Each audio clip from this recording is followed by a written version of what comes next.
ஆண்டவரே, அந்த ஈவாக நீங்க தந்திருக்கிற இந்த காலை வேலைக்காக நாங்கள் நன்றி செலுத்துகிறோம் சுவாமி. ஆண்டவரே, இந்த பிப்ரவரி மாதத்தின் ஆண்டவரே 2வது ஞாயிற்றுக்கிழமையில எங்களை உயிரோடு வைத்திருக்கிறீங்க, ஜீவனோடு வைத்திருக்கிறீங்க, சுகத்தோடு வைத்திருக்கிறீங்க. அதற்காக நன்றி செலுத்துகிறோம். உம்முடைய பராமரிப்புக்கும் உம்முடைய கிருபைக்கும் ஆண்டவரே எந்தவித தகுதியும் ஆண்டவரே எந்தவித கிரியைகளும் எங்களிடத்துல இல்லாதிருந்தோம். தேவரீர் எங்களுக்கு பாராட்டி வருகிற அளவற்ற அன்பிற்காக தயவிற்காக நாங்கள் இந்த நேரத்துல மனமாற நன்றி செலுத்துகிறோம் சுவாமி.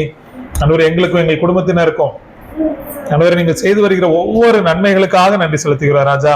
ஆண்டவரே, வியாதியிலிருந்து ஆண்டவரே மற்ற இக்கட்டுகளில் இருந்து எல்லாம் எங்களுக்கு ஆண்டவரே கடந்த நாட்களில நீர் தந்திருக்கிற பெரிதான விடுதலைக்காக நாங்கள் நன்றி செலுத்துகிறோம். கர்த்தாவே, எங்களுக்கு என்ன வேண்டும் என்பதை கூட எங்களுக்கு கேட்க தெரியாமல் இருக்கிற நேரத்திலும் எங்களுக்காக நீரே ஆண்டவரே வாக்கு கடங்காத பெருமூச்சுகளோடு ஜெபித்து எங்களுடைய வாழ்க்கையை இவ்வளவு சுமூகமாய் நீங்க கொண்டு செல்கிறதற்காக நன்றி ஆண்டவரே. அநேக நேரத்துல புத்தியினர்களாய் ஆண்டவரே நாங்கள் செய்கின்ற அநேக பிழைகளிலையும் நீங்க பொறுத்தருளி அவைகளின் விளைவுகளில் இருந்து எங்களை எல்லாம் காப்பாற்றி வருகிறீங்களே, அதற்காக நாங்கள் நன்றி செலுத்துகிறோம் ராஜா. இந்த நாளிலும் கூட இங்கு அமர்ந்திருக்கிற சிறு பிள்ளைகள் முதல் பெரியவர்கள் வரைக்கும் ஆண்டவரே எங்களோடு நீங்க இடைபட வேண்டும், பேச வேண்டும் என்று ஜெபிக்கிறோம். அந்த வார்த்தைகள் எங்களுடைய சிந்தனையை மாற்றுவதாக தகப்பனே. ஆண்டவரே, அடிமைப்பட்டு கிடைக்கிற சிறைப்பட்டு கிடைக்கிற எங்களுடைய மனநிலையில பெரிய மாற்றத்தை உண்டு பண்ணுவதாக கர்த்தாவே. ஆண்டவரே, புது பலத்தோடு நாங்கள் இந்த இடத்தை விட்டு கடந்து செல்ல கர்த்தர் கிருபை செய்வீராக. மீட்பெரும் கர்த்தருமாய் இயேசு கிறிஸ்து நல்ல நாமத்தில் ஜெபிக்கிறோம் ஜீவனில் நல்ல பிதாவே. கர்த்தராகிய இயேசு கிறிஸ்து நாமத்தில் உங்களுக்கு நன்றி செலுத்துகிறேன். இன்னைக்கு நம்ம கொஞ்ச நேரம் தியானிக்க இருக்கிற தலைப்பு யார் புத்தி இல்லாதவர்கள். சரியா? யார் புத்தி இல்லாதவர்கள்? நம்ம நிறைய நேரத்துல நம்ம எல்லாருமே புத்தி இல்லாத வேலைகளை செய்யறதுக்கு அநேக வாய்ப்புகள் இருக்கு. நம்ம யாருமே சொல்ல முடியாது நான் எல்லா நேரத்திலும் சரியானதுதான் சிந்திப்பேன், சரியானதுதான் பேசுவேன், சரியானதுதான் செய்வேன்னு நம்மள யாருமே 100% கேரண்டி சொல்ல முடியாது. சில நேரத்துல கோபத்தின் உச்சியத்துல இல்ல பதட்டத்துல நம்மளையும் அறியாம சில தவறான வார்த்தைகளை பேசி விடுகிறோம், தவறாக நடந்து கொள்கிறோம்.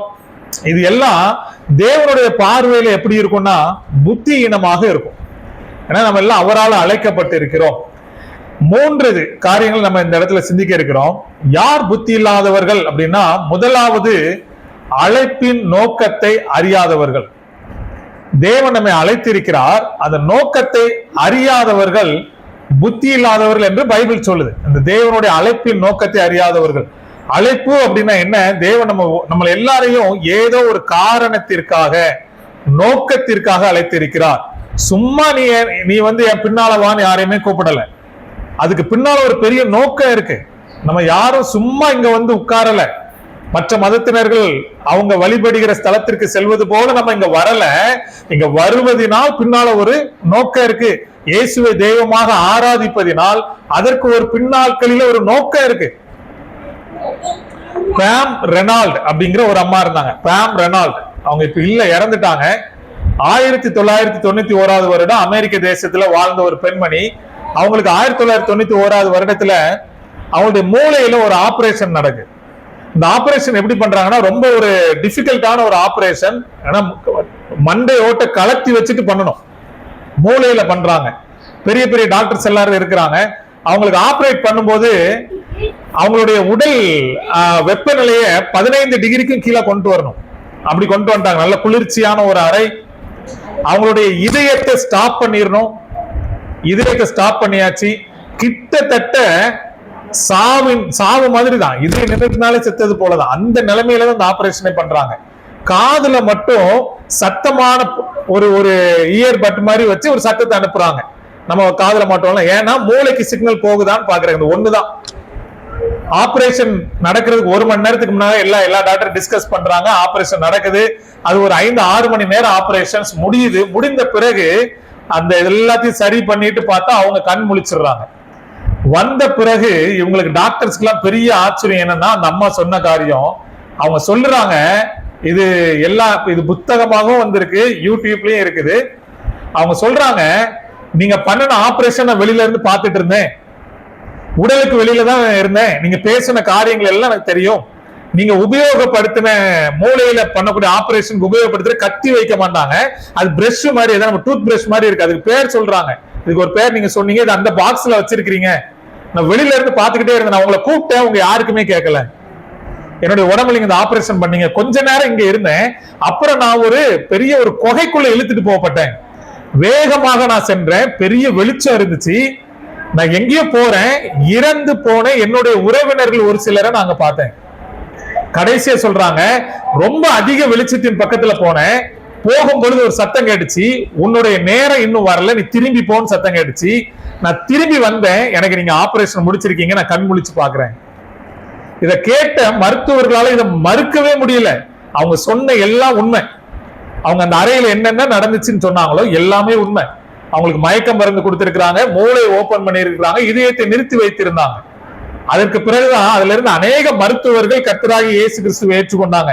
அவங்க இன்னைக்கு ஒரு நல்ல பிலீவரா இருக்கிறாங்க. அவங்க இன்னும் உயிரோட இருக்கிறாங்க. இந்த அம்மா தன்னுடைய 56வது 58வது வயதுல மரித்து போறாங்க. ஆனா இவங்களுடைய சாட்சி இன்னும் இருக்கு. சாவுக்கு சென்று திரும்பி வந்தவங்க. அப்போ நம்ம இங்க இருக்கிற எல்லாரும், நம்ம உள்ளுக்குள்ள ஒரு மனிதன் உண்டு. அவனுக்கு சாவே கிடையாது. அவன் என்றென்றைக்குமாய் கர்த்தரோடு வாழ போகிறான். நம்ம வெளியில இருக்கிற இந்த உடல் என்பது அந்த உள்ளுக்குள்ள இருக்கிற மனுஷன் போட்டிருக்கிற ஒரு சட்டை, அவ்வளவுதான். அந்த சட்டையில வித்தியாசங்கள் இருக்கலாம், ஆனா உள்ளுக்குள்ள இருக்கிற மனிதனுக்கு வித்தியாசம் கிடையாது. எல்லாரையும் ஆண்டவர் ஒரே விதமாக அவருடைய சாயல்ல படைச்சிருக்கிறார். மரித்த பிறகு ஒரு வாழ்க்கை உண்டுன்னு அன்னைக்கு அந்த மருத்துவர்கள் கண்டு கொண்டாங்க. சாகாத ஒரு பகுதி மனிதனுடைய உள்ளத்துல இருக்கு. அது உடம்புல இருந்து வெளியில வரும். அதுக்கு சாவே கிடையாதுன்னு அன்னைக்கு அவங்க புரிஞ்சுக்கிட்டாங்க. அதற்கு பிறகு நிறைய இதே போன்ற நோயாளிகள் இடத்துல போய் அவங்க பேட்டி எடுக்கிறாங்க. கோமா ஸ்டேஜுக்கு போயிட்டு வந்தவங்க கிட்ட பேட்டி எடுக்கிறாங்க. அநேக பேர் சொன்ன காரியம் இதுதான்.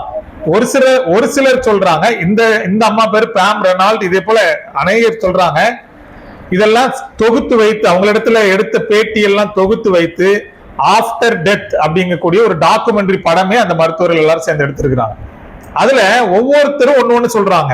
நான் இருளுக்குள்ள என்ன கொண்டு போனாங்க, என்ன மிகுந்த ஒரு தீ எறிகிற இடத்துக்குள்ள கொண்டுட்டு போனாங்க. ஆனா கடைசியில எங்க சண்டே கிளாஸ்ல சொல்லி ஒருத்தர் சொல்றாரு, ரொம்ப தீக்குள்ள போற மாதிரி இருந்துச்சு. அப்ப என்னோட மனசுல இந்த சண்டே கிளாஸ்ல சொல்லி கொடுத்த ஜெபத்தை சொன்னேன், திரும்ப நான் இங்க வந்துட்டேன். ஒவ்வொருவருக்கும் வித்தியாசம். சிலர் ஒரு பெரிய வெளிச்சத்துக்குள்ள போற மாதிரியும், சிலர் மிகப்பெரிய இருளுக்குள்ள போகிற மாதிரியும் எல்லாரும் அவங்களுடைய அனுபவத்தை சொல்றாங்க. இறந்த பிறகு வாழ்க்கை இருக்கு, அதுதான் நிலையான வாழ்க்கை. தேவன் நம்மை சும்மா அழைக்கல, அந்த நிலையான வாழ்க்கையை முன்னால வச்சுதான் நம்மளை அழைச்சிருக்கிறாங்க. அவருக்கு இந்த பூமியில வாழ்கிற வாழ்க்கையை விட அந்த வாழ்க்கை முக்கியம். ஏன் இயேசு சிலுவையில மரித்தார்? இந்த பூமிக்குரிய வாழ்க்கைக்காக அல்ல, இம்மைக்காக மாத்திரம். கிறிஸ்துவின் மேல நம்ம நம்பிக்கை உள்ளவர்களா இருந்தால் மற்ற எல்லா மனிதரை பார்க்கலாம் எப்படி இருப்போமா? பரிதவிக்கப்படத்தக்கவர்களாக இருப்போம். இம்மைக்குரிய காரியங்களே செய்வார். ஆனா எது முக்கியம் அப்படின்னு ஆண்டவர்கிட்ட கேட்டா, என்றென்றைக்குமாய் வாழ போகிற காரியம் தான் முக்கியம். இது ஜஸ்ட் ஒரு கொஞ்ச காலம் அவ்வளவுதான். அப்போ தேவனுடைய மனதுல எதை முன்னால வைத்து நம்மை அழைத்தார் அப்படிங்கறத பார்க்கலாம். நீங்க 1 தெசலோனிக்கேயர் 2வது அதிகாரம் 11வது வசனம். 1 தெசலோனிக்கேயர் 2வது அதிகாரம் 11வது வசனம். மேலும் தம்முடைய ராஜ்யத்திற்கும் மகிமைக்கும் உங்களை அழைத்த தேவனுக்கு நீங்கள் பாத்திரராய் நடக்க வேண்டும் என்று தகப்பன் தன் பிள்ளைகளுக்கு சொல்லுகிறது போல நாங்கள் உங்களில் ஒவ்வொருவனுக்கும் புத்தியும் தேர்தலும் எச்சரிப்பும் சொன்னதை அறிந்திருக்கிறீர்கள். அப்ப இங்க போட்டிருக்கு, எதற்காக தேவன் அழைத்தாரா? தம்முடைய ராஜ்யத்துக்கும் தம்முடைய மகிமைக்கும். வேத புஸ்தகம் வைத்திருக்கிறவங்க நல்லா அந்த வசனத்தை பாருங்க. தம்முடைய ராஜ்யத்துக்கும் தம்முடைய மகிமைக்கும், அவருடைய பரலோக ராஜ்யத்திற்காக நம்மளை அழைத்திருக்கிறார். வசனம் தெளிவா சொல்லுது. 2 தெசலோனிக்கேயர் 2வது அதிகாரம் 14வது வசனம் நான் வாசிக்கிறேன். 2 தெசலோனிக்கேயர் 2வது அதிகாரம் 14வது வசனம். நீங்கள் நம்முடைய கர்த்தராகிய இயேசு கிறிஸ்துவின் மகிமையை அடையும் பொருட்டாக எங்கள் சுவிசேஷத்தினாலே அந்த இரட்சிப்புக்கு அவர் உங்களை அழைத்தார். எதற்காக அழைத்தாரா? இயேசு கிறிஸ்துவுக்கு என்ன மகிமை இருக்கோ அதே மகிமைய பிதாவாகிய தேவன் உங்களுக்கு எனக்கு தருவதற்காக அழைத்திருக்கிறார். இயேசுவை தேவன் எப்படி நேசித்தாரோ அப்படியே நம்ம நேசிக்கிறார். அல்லேலூயா. இது விசுவாசிக்கிறீங்களா? இயேசுவை தேவன் எப்படி நேசித்தாரோ அப்படியே நேசிக்கிறார். இயேசு கிறிஸ்துவிற்கு என்னெல்லாம் கொடுத்திருக்கிறாரோ அது எல்லாத்தையும் நமக்கு கொடுப்பதற்காக தான் அழைத்திருக்கிறார். இயேசுவே ஜெபிக்கிறார் யோவான் 17, நீர் எனக்கு தந்த மகிமையை நான் அவங்களுக்கு கொடுக்கிறேங்கிறார். நீர் எனக்கு கொடுத்திருக்கிற சீட்டை நீங்க எனக்கு உட்காருகிறது கொடுத்த இடத்துல அவங்களும் உட்காருவாங்க. நம்ம 2 பேரும் ஒன்றா இருக்கிறது போல அவர்கள் எல்லாரும் நம்ம கூட எப்படி இருப்பாங்க? ஒன்றா இருப்பாங்க. அந்த யோவான் 17 அவருடைய ஜெபத்தை பார்க்கும்போது தெரியும் அது எவ்வளவு பெரிய காரியம். ஒன்றுக்கும் உதவாத நமக்கு தேவன் கொடுக்கிற ஒரு பெரிய ஒரு காரியம் இது. அவருக்கு சமமாக்குறாரு நம்மளை. கொஞ்சம் கூட தகுதி கிடையாது நமக்கு. நீங்க நம்ம நாட்டுல இருக்கக்கூடிய ஒரு கவுன்சிலர் கூட அவர் பக்கத்துல நம்மள என்ன பண்ண மாட்டாரு, உட்கார வைக்க மாட்டாரு. நம்ம சிஎம், நம்ம நாட்டு முதலமைச்சர் பக்கத்துல உட்கார்ந்துட முடியுமா? என்ன உட்கார முடியாது. தேவன் அவர் பக்கத்தில் உட்காருவதற்காக என்ன பண்ணியிருக்கிறாராம்? அழைத்திருக்கிறார். இந்த அழைப்பின் நோக்கம் தெரியலன்னு வச்சுக்கோங்களேன், நம்ம விருப்பத்துக்கு நடப்போம். நோக்கம் தெரியாம 2 விதமாக நடக்க வாய்ப்பு இருக்கு. ஒண்ணு எப்படி இருப்பாங்க அப்படின்னா, இவ்வளவு பெரிய காரியத்துக்கு அழைத்திருக்கிறாரே, இதற்கு எனக்கு எந்த தகுதியும் இல்லையே அப்படின்னு சொல்லி அனைதினமும் கிருபையை சார்ந்து கொள்ளணும். ஆனா அதுக்கு மேல என்ன தெரியாம பண்ணுவாங்க, நான் தினமும் ஆலயத்துக்கு வருகிறேன், நான் தினமும் ஜெபிக்கிறேன், தினமும் வேதம் வாசிக்கிறேன், சுவிசேஷ ஊழியத்துக்கு செல்லுகிறேன், என்னால இயன்ற மட்டும் நான் டிராக்ஸ் கொடுக்கிறேன், நான் பரலோகத்திற்கு போக தகுதியான ஆள் தான் என்று நம்மளே என்ன பண்ணிக்கிடுவோம்? சில கிரியைகளின் அடிப்படையில நாமே இருதயத்துல நம்ம யோசிச்சுக்கொள்வோம். நல்லா கவனிங்க, நம்ம என்ன கிரியை செய்தாலும் பரலோகத்துக்கு போறதுக்கு நமக்கு என்ன இல்லை, தகுதியே கிடையாது. இதை முதல்ல புரிஞ்சுக்கிடணும். நீங்க செய்கிற ஜபமா இருக்கலாம், ஆலயத்துக்கு வர்றதா இருக்கலாம், சுவிசேஷ ஊழியமா இருக்கு, இதுவுமே தேவன் உங்களுக்கு கொடுத்த கிருபை. அதுக்கு நன்றி செலுத்துங்க. அதுல பெருமை பாராட்டக்கூடாது. பரிசேயர்கள் அப்படிதான் பெருமை பாராட்டினாங்க. நாங்க உபவாசிக்கிறோம், வாரத்துல 3 நாள் உபவாசிக்கிறோம், நாங்க டெய்லி 3 நேரம் ஜெபிக்கிறோம், பரிசேயர்களுடைய பெருமை.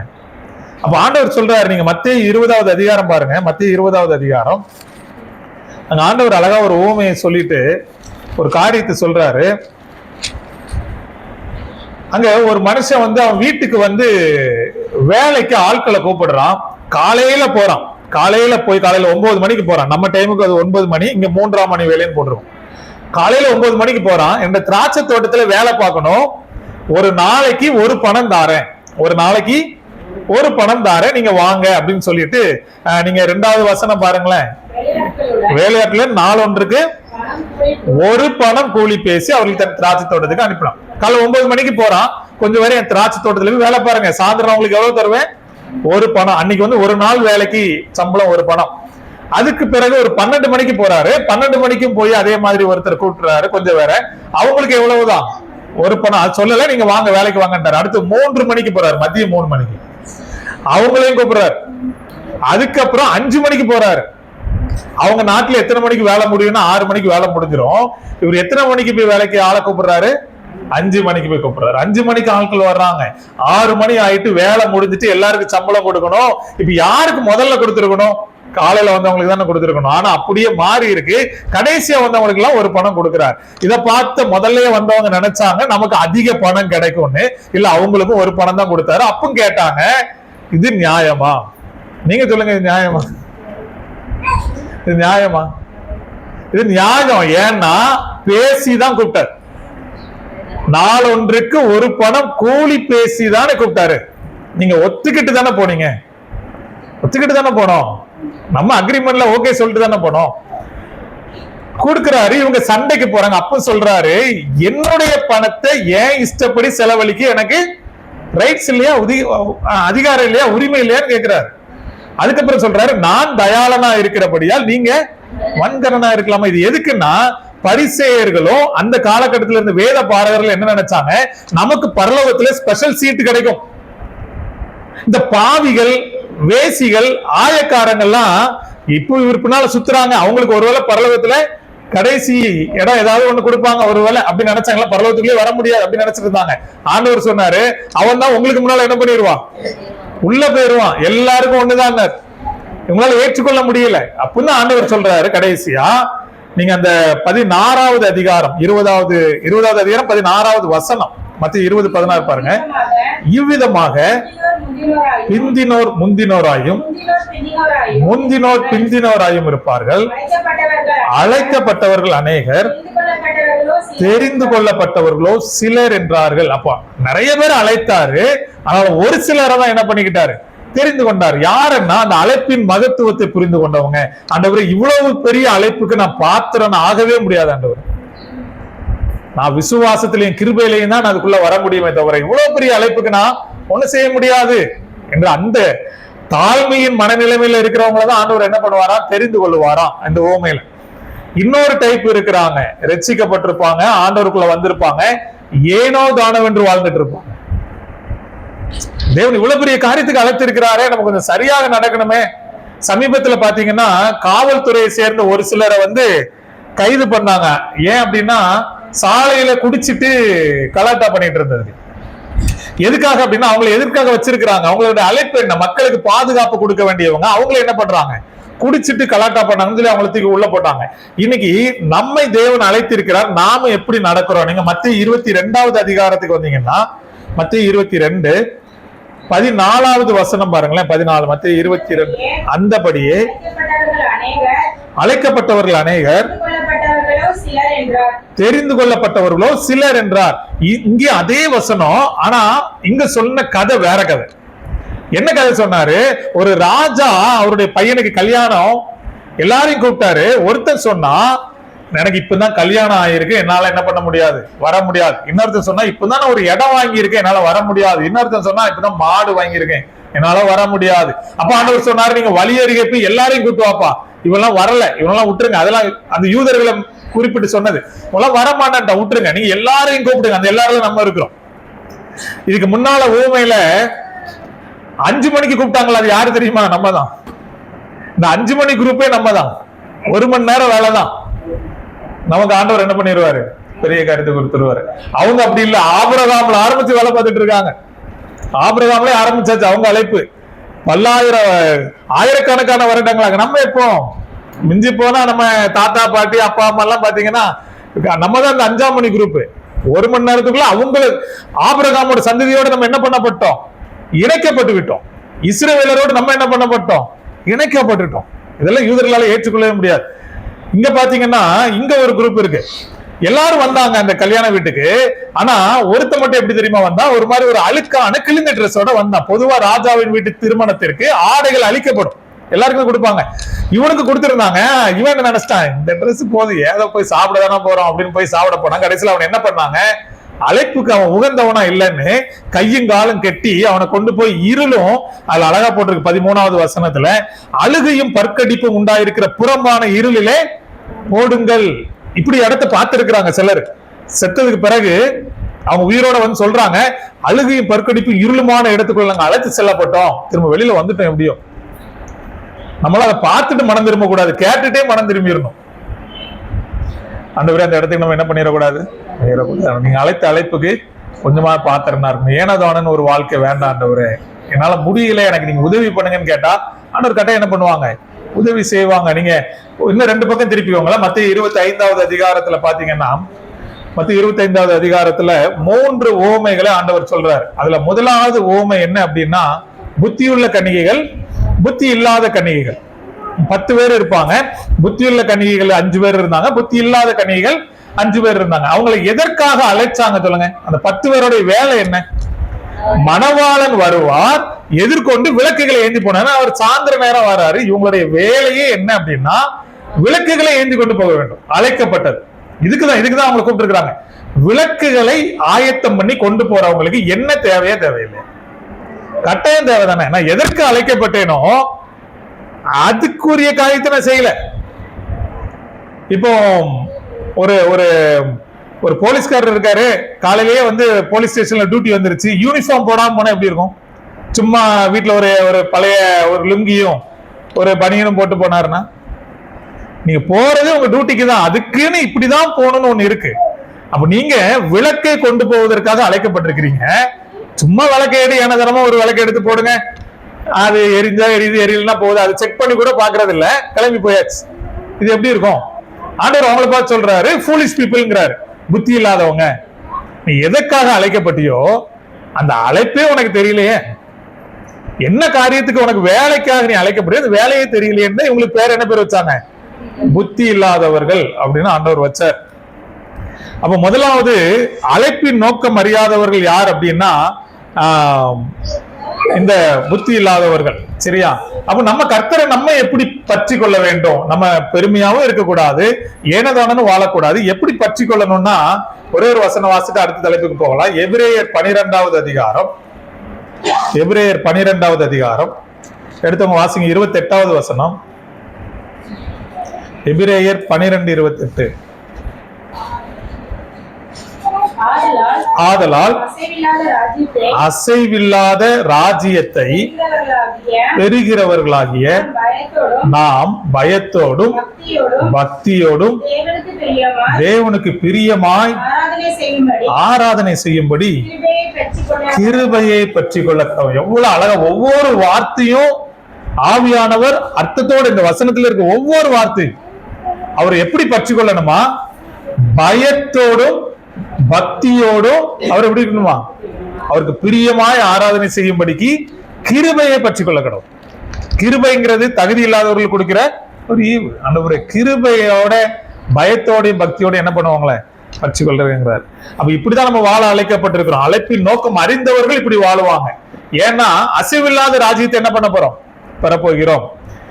ரெண்டாவது, யார் புத்தி இல்லாதவர்கள்னா நம்ம ஏதோ ஒரு வாழ்க்கையில டெய்லி நம்ம ஒரு விஷயம் செய்யறோம், அதனுடைய விளைவை குறித்து ஆராயாதவர்கள் புத்தி இல்லாதவர்கள். ஏதாவது ஒரு காரியம் செய்யறோம், இப்போ ஒருத்தர் இருக்கிறாரு, போய் ஒரு இடத்துல திருடிட்டாருன்னு வச்சுக்கிடும். அவரை கூப்பிட்டு நீங்க திருடுறீங்களே, இதற்கு என்ன தண்டனைன்னு தெரியுமான்னு கேட்டா தெரியும் பாரா தெரியாதும் பாரா. ஒருத்தர் திருடுறாரு, அவருக்கு தெரியும். திருடுனா என்ன பண்ணுவாங்க? போலீஸ்ல பிடிச்சு கொடுப்பாங்க, மக்கள் பார்த்தா அடிப்பாங்க, இல்லைன்னா கொண்டுட்டு போய் இத்தனை மாசம் ஜெயில போடுவாங்க, தெரியும். ஆனா அதை பத்தி சிந்திக்காம என்ன பண்ணுவாரு? திருடுவார். இவங்கதான் புத்தி இல்லாதவங்க. குடிகாரங்க இருக்காங்கல்ல, குடித்தால் உடம்புக்கு கேடு, குடும்பத்துக்கு கேடு தெரியும், ஆனா அதை ஆராய மாட்டாங்க. விளைவு தெரியாதவங்க புத்தி கெட்டவங்க இல்ல, விளைவை ஆராயாதவர்கள் என்னது யாரு? புத்தி இல்லாதவர்கள். விளைவை ஆராயாதவர்கள். நம்ம செய்கிற ஒவ்வொரு செயலுக்கும் ஒரு விளைவு இருக்கு. எந்த செயல்னாலும், நல்ல செயல்னாலும் சரி கெட்ட செயல்னாலும் சரி, ஒரு விளைவு இருக்கு. அதை குறித்து ஆராயவே மாட்டோம். நீங்க வேத புத்தகத்துல பாத்தீங்கன்னா சிம்சோன் ஒரு கேரக்டர் இருக்கு. கண் போன போக்குல வாழ்வார். அவருடைய அழைப்பு வேற, கண் போன போக்குல வாழ்வார். அவருக்கு தெரியும் இந்த விஷயத்துல போனா இப்படி நடக்கும்னு தெரியும். அவர் கண் போன போக்குல கடைசியில் அவருடைய வாழ்க்கை என்னாச்சு? கண்கள் குருடாக்கப்பட்டு எப்படியோ மகிமையாக முடிய வேண்டிய வாழ்வு ரொம்ப அசிங்கமா போய் முடிஞ்சது. காரியம் கொஞ்சம் கூட திங்க் பண்ணவே மாட்டார். என்ன நினைக்காரு செஞ்சிருவார். அவ்வளவுதான். செய்யறது செய்வோம், வர்றது வரட்டும், பாத்துக்கலாம். தாவீது ராஜாவாகிற வரைக்கும் நல்லா தானே இருந்தாரு. பத்சேபாவோட விஷயத்துல அவருக்கு நல்லா தெரியும் விபச்சாரம் பாவம்னு தெரியும், கொலை மிகப்பெரிய பாவம் தெரியும், ரெண்டையுமே செஞ்சாருல்ல. இதற்கு விளைவு என்ன வரும் அதுவும் அவருக்கு தெரியும். ஆனா அந்த நேரத்தில் அவரால் அதை என்ன பண்ண முடியல, சிந்திக்கவே முடியல. நாத்தான்கிற தீர்க்கதரிசி சொல்ற வரைக்கும் அவரால் சிந்திக்க முடியல. அவர் பண்ணியிருந்தது ரெண்டு பெரிய பாவம். அதனால விளைவுகளை பெருசா சந்திச்சாரு. அந்த விளைவுகளை அவர் என்ன பண்ணல, ஆராயவே இல்லை. நம்ம இன்னைக்கு பண்ணிட்டு இருக்கிற வேலைக்கும் நம்ம நிறைய நேரத்துல புத்தி இல்லாதவங்களா விளைவு தானே பார்த்துக்கிடலாம், என்ன ஆகுதுன்னு பார்த்துக்கிடலாம். லஞ்சம் வாங்குறவங்களா இருக்கலாம், விபச்சாரம் பண்றவங்களா இருக்கலாம், என்ன காரியம் விளைவு ரொம்ப மோசமா இருக்கும். ஆனா அதை பத்தி என்ன பண்றது இல்ல, யோசிக்கிறதே இல்ல. இவங்க யார் அப்படின்னா புத்தி இல்லாதவர்கள். நம்ம இன்னைக்கு ஒரு வேத வசனம் பாடமாக வாசிக்க கேட்டோம் இல்லையா? நீதிமொழிகள் 7வது அதிகாரம். அது திருப்பி விடுமா? நீதிமொழிகள் 7.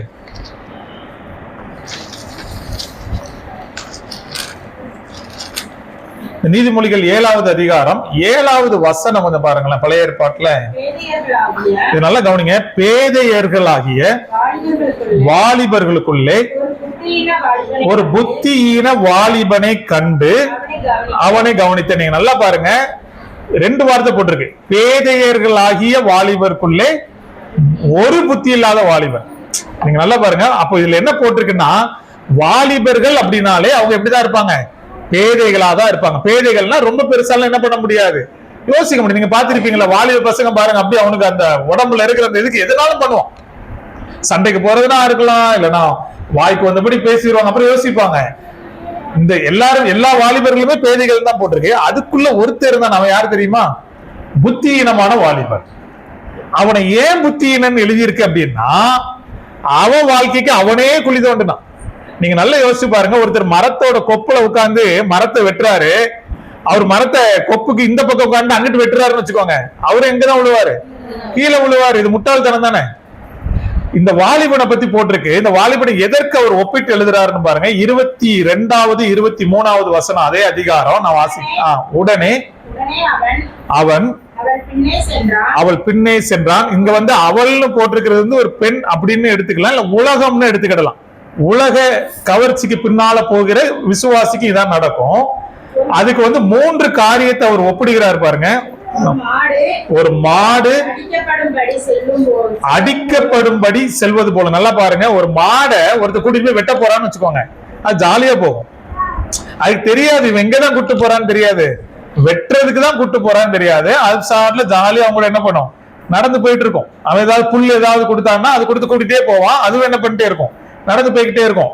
2வது போட்டிருக்கு, ஒரு மூடன் விலங்கிடப்பட்டு தண்டனைக்கு போவது போல. மூடர்கள் யோசிக்க மாட்டாங்க, நமக்கு இந்த காரியத்தை செஞ்சுட்டு தண்டனை வருமே, யோசிக்கவே மாட்டாங்க. கடைசியில என்ன பண்ணுவாங்க, லாக் ஆவாங்க.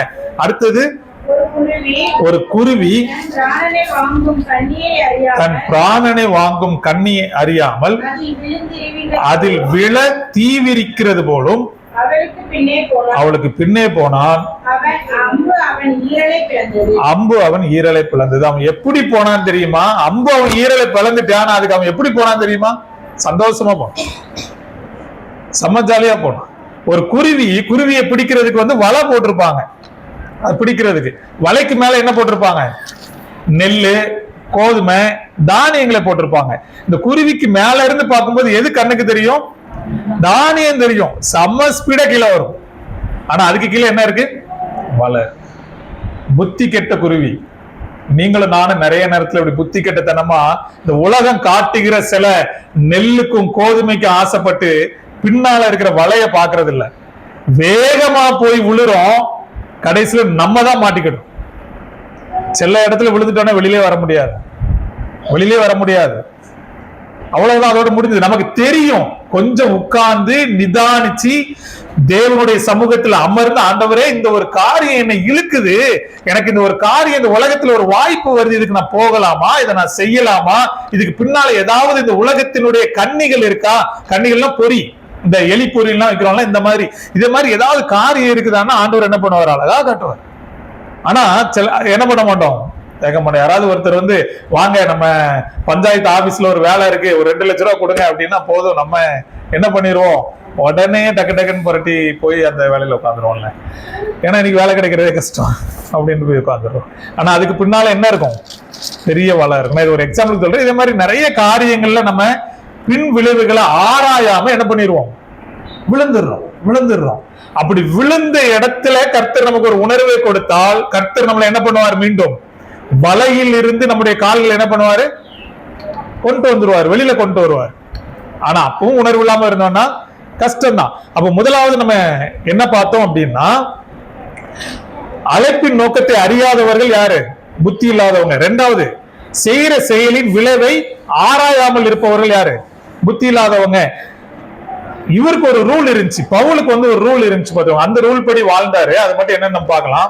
1 கொரிந்தியர் 6வது அதிகாரம், 1 கொரிந்தியர் 6வது நமக்கு எல்லாம் தெரிஞ்ச வசனம் தான், 12வது வசனம். 1 கொரிந்தியர் 6:12.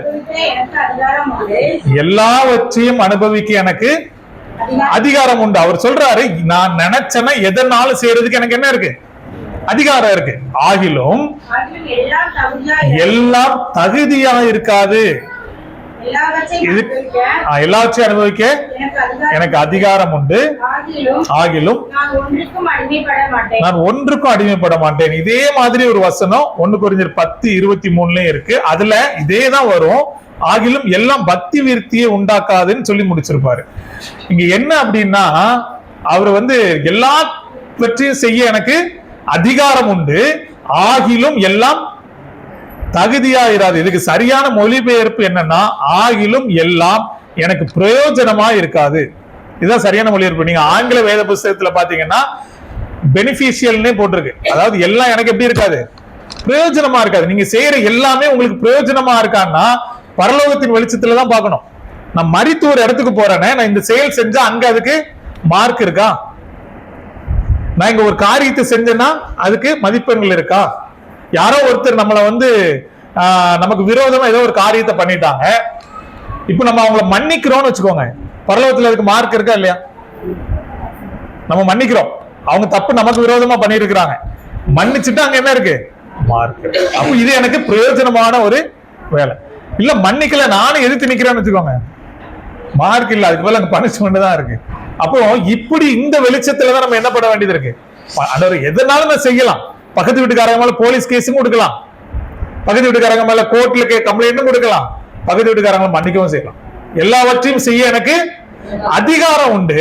ஆனா எது எனக்கு பிரயோஜனமா இருக்குமோ அதை மட்டும் தான் செய்வேன். பிரயோஜனம்னா என்ன? பரலோகத்துல எனக்கு எது எனக்கு மதிப்பெண்களை வாங்கி தருமோ அதை நான் செய்வேன். பூமியில ஒருவேளை எனக்கு அது இழப்பை கொண்டு வரலாம். பூமியில ஒருவேளை அது என்ன பார்த்து ஒண்ணுக்கு ஆகாதவன், இவெல்லாம் எதுக்குமே லாய்க்கு இல்லைங்கிற ஒரு அவப்பெயரை வாங்கி தரலாம்.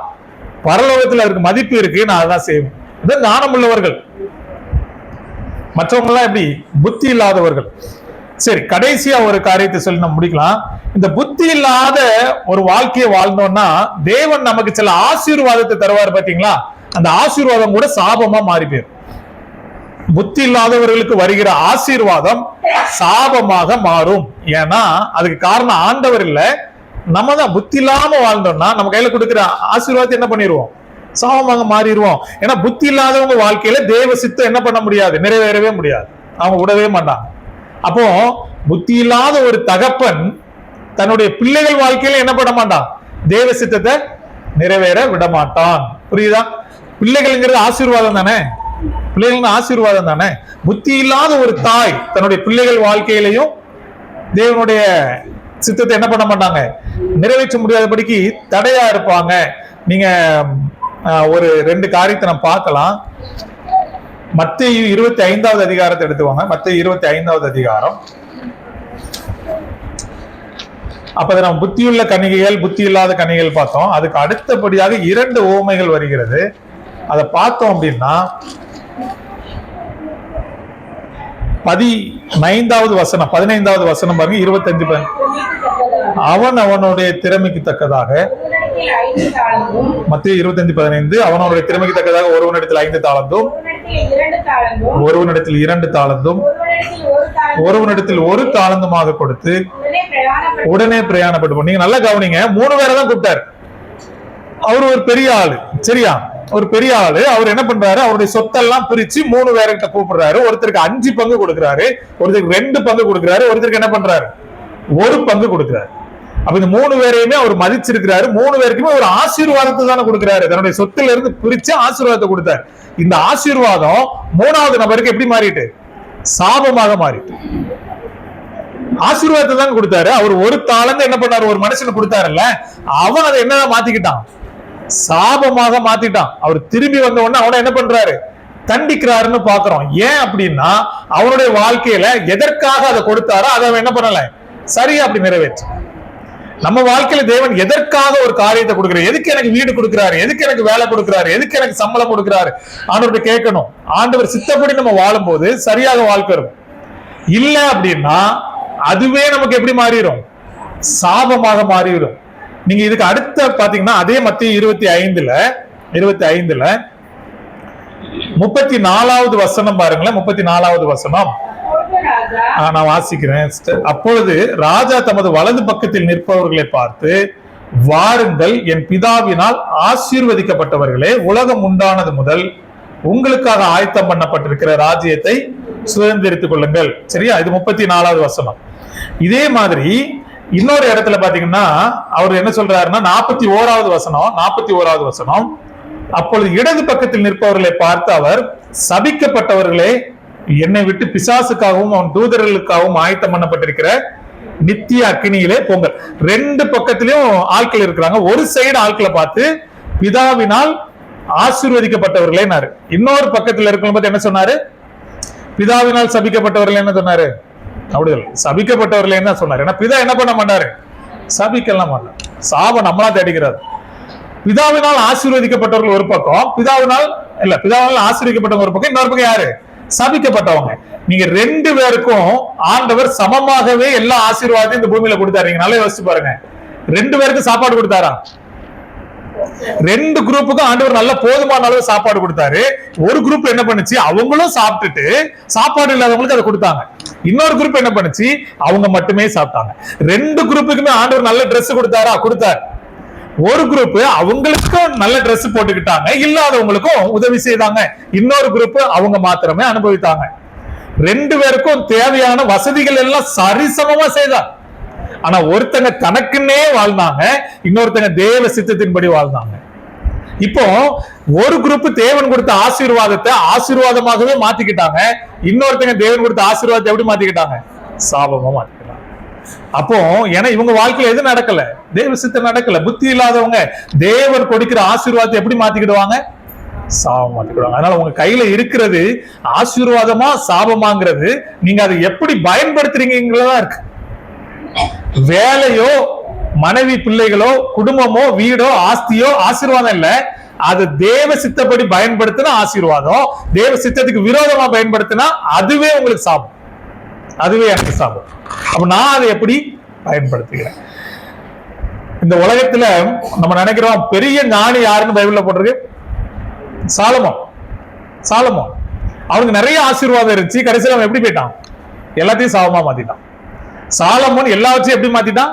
சாபம் மாத்திட்டான். யூதாஸ் காரியோத்து பெரிய ஆசீர்வாதம், இயேசுவோடவே வாழ அழைக்கப்பட்டவன், இயேசுடைய பிரசங்கத்தை கேட்டான், அவருடைய அற்புத அடையாளங்களை கண்டான். கடைசியில அவருக்கு பொருளாதார அந்த காரியதரிசியா கூட இருந்தான், ட்ரெஷரரா கூட இருந்தான், பணப்பை கூட கையில கொடுத்திருந்தார். ஆனா அதையே என்னதான் மாத்திட்டான்? சாபமாக மாத்தி விட்டான். பெரிய பெரிய ஆசீர்வாதங்கள், ஆனா எதுவா மாத்திக்கிட்டாங்க? சாபமாக மாத்திக்கிட்டாங்க. கடைசியா நான் ஒன்னு சொல்லி முடிக்கிறேன். அப்போ யாரு ஞானிகள்? இவங்கெல்லாம் புத்தி இல்லாதவங்க, அழைப்பை உணராதவங்க, விளைவை குறித்து ஆராயாதவங்க, தேவன் தருகிற ஆசீர்வாதத்தை சாபமா மாத்திரவங்க எல்லாம் புத்தி இல்லாதவங்க. யாரு புத்தி உள்ளவர்கள் அப்படின்னா ஒரே ஒரு வசனத்தை வாசிக்கலாம். நீதிமொழிகள் 11:30 எடுத்தவங்க வாசிங்க. நீதிமொழிகள் 11:30. யாரு புத்தி உள்ளவங்க, யாரு ஞானிகள் அப்படின்னு நாங்க போட்டிருக்கு அப்படின்னா, நீதிமானுடைய பலன் ஜீவ விருட்சம், ஆத்துமாக்களை ஆதாயப்படுத்திக் கொள்கிறவன் ஞானம் உள்ளவன். ஆத்துமா ரட்சிப்பு, ஆத்துமாக்களை ஆதாயப்படுத்துறாங்கல்ல தேவனுக்காக, இவங்கதான் யாரா? ஞானம் உள்ளவர்கள். நீங்க இந்த பூமியில சம்பாதிக்கிற எதுவுமே பரலோகத்துக்கு வராது, ஆனா நீங்க சம்பாதிக்கிற ஆத்துமாக்கள் பரலோகத்துக்கு வந்துடும். அல்லேலூயா. நம்ம பூமியில சம்பாதிக்கிற எதுவுமே பரலோகத்துக்கு வராது, தேவனுக்காக நீங்க கொண்டு வரீங்களா ஆத்துமாக்கள். ஒருத்தருக்கு ஆண்டவரை பத்தி சொல்லி அவங்களை ஆண்டவர்கள் கொண்டு வரவங்களா, அவங்க எங்க இருப்பாங்க? பரலோகத்துல. ஆத்துமாக்களை ஆதாயப்படுத்திக் கொள்கிறவன் ஞானம் உள்ளவன். அதற்காக தன்னுடைய திறமைய, அதற்காக தன்னுடைய தாளந்துகளை, அதற்காக தன்னுடைய நேரத்தை, அதற்காக தன்னுடைய சொத்துக்களை எல்லாம் என்ன பண்ணுவான்? அதற்காக செலவு பண்ணுவான். ஏன்னா அது எல்லாம் எங்க வந்துடும்? பரலோகத்துக்கு வந்துடும். மிஷினரிகள் எல்லாம் முட்டாள்கள் அல்ல, மிஷினரிகள் முட்டாள்கள் அல்ல. அவங்க தங்களிடத்துல உள்ளவங்க என்ன பண்ணாங்க? அப்படியே ஜிம் எலியட்னு ஒரு மனுஷன் சொல்றாரு, வைத்துக் கொள்ள முடியாத ஒன்றிற்காக இழக்கக்கூடாத ஒன்றை இழப்பவன் முட்டாள்ங்கிறார். இல்லைன்னா இழக்கக்கூடாத ஒன்றிற்காக வைத்துக் கொள்ள முடியாத ஒன்றை விட்டு விடுபவன் முட்டாள் அல்ல அப்படிங்கிறார். நான் திரும்ப சொல்றேன், வைத்துக் கொள்ள முடியாத ஒண்ணுன்னா என்னது? இந்த உலகத்துல உள்ள ஆசீர்வாதம் நம்ம கையில வச்சுக்கிடவே முடியாது, போகும்போது எம்டியா தான் போகணும். ஆனா இழக்க முடியாத ஒன்று எது? பரலோகம். அதுக்காக இது என்ன பண்ணிடலாம்? இழந்துடலாம். பவுல் அப்படித்தானே சொல்றாரு, எல்லாவற்றையும் நஷ்டம் என்று எண்ணுகிறேன், குப்பையாக விட்டேன். பவுலுடைய வாழ்க்கையை பாத்தீங்கன்னா அவர் கோல் ஓரியன்டா இருப்பார், லெக்கை நோக்கி ஓடுறார். நீங்க பிலிப்பியர் 3வது அதிகாரம் 12வது வசனம் பாருங்களேன். பிலிப்பியர் 3வது அதிகாரம்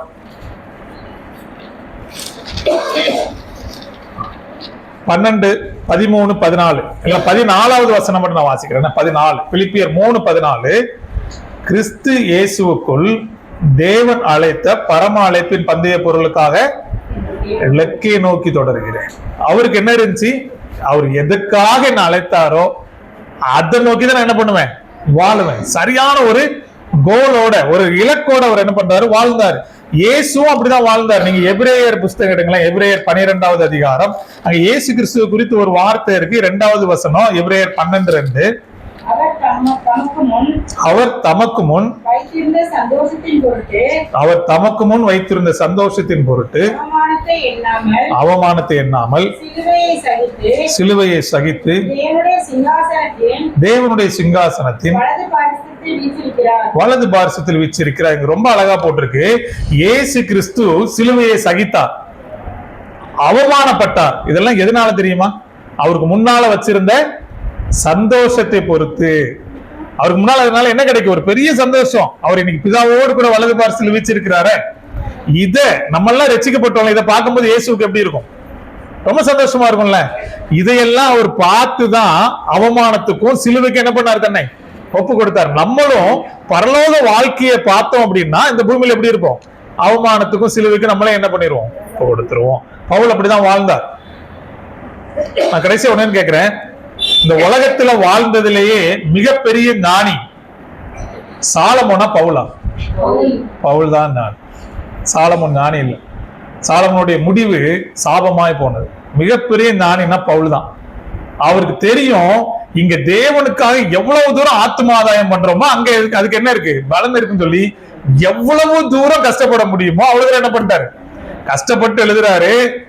இக்காலத்து பாடுகள் இனி வரும் மகிமைக்கு ஒப்பிடத்தக்கவைகள் அல்ல அப்படின்னு எழுதுறாரு. நான் எவ்வளவுதான் பாடுபட்டாலும் அதுக்கு பக்கத்துல வரவே முடியாது. அது தேவ கிருபைதான், அது ரொம்ப பெருசு.